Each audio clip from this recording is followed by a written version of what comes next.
Japan's Finance Minister Satsuki Katayama also saying that she's cautiously observing the economic fallout from the war after warnings that the worst-case scenario could actually see the conflict last for years.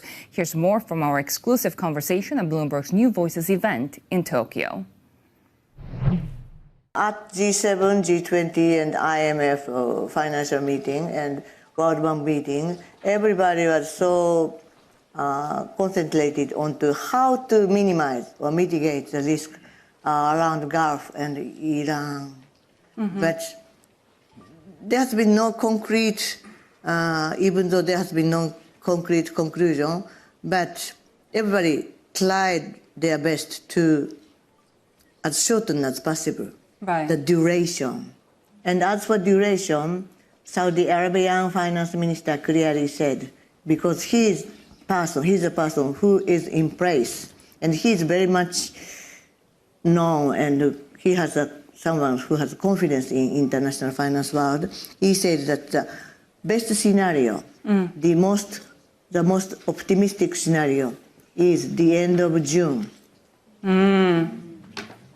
As for Strait of Hormuz, and if the worst scenario. What is the worst scenario? 1 year, 2 years, or even 3 years. Because if it remains the risk for them to be bombed or attacked by some part of Iran, even not the representative of Iran, but some part of Iran remains. And everybody has listened very carefully and taking a memo. Which scenario are you preparing for? Of course, we finance minister must be almost ready for good and bad. Is that that's a very true answer. Yes. Is the bad coming mostly from the inflationary pressures, or is it also about demand destruction because of growth? Which one worries you the most?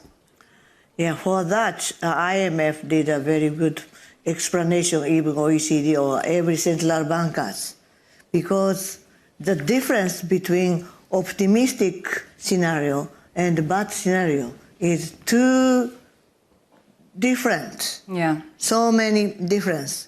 So we cannot clearly change their financial position or financial policy. We are in a position to take a look and hold and very cautiously observing the situation. That's the opinion of the most of the finance ministers and central bank.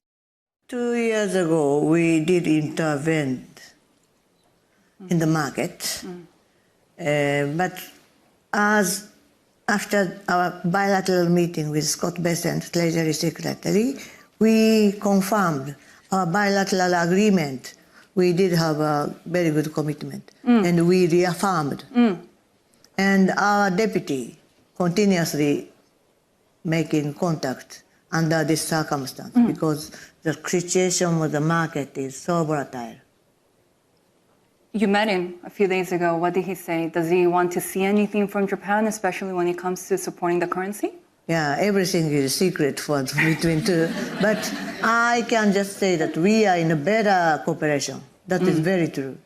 Actually, he is coming to Japan before he went to China. He is going to China. He come here. What does he want to talk about? We're going to have a talk. About and our deputies are in close contact day and night, 24 hours, and including any kind of board action.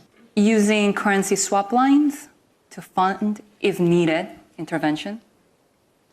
Yeah, as for intervention, we have free fund, we have free hand, and that is in the agreement of Japan and US. Everybody can imagine everything. But we are strong. We are standing very strong. In the sense that, can you flush out the speculators if it's not necessarily only about the weakness of the yen and it's also about the dollar strength? But I guess also my question is, how effective can intervention be at this point? Yeah. That all we can say is the past intervention did have an influence every time. If not, we don't move. And the other thing is, this is the first time for us to see such a volatility deriving from oil market, crude oil market or its future. I think the move is apparently bigger than the case of Russia and Ukraine. Russia is also a big exporter of oil and gas. At that moment, there's a market confusion too, but the move or influence is bigger.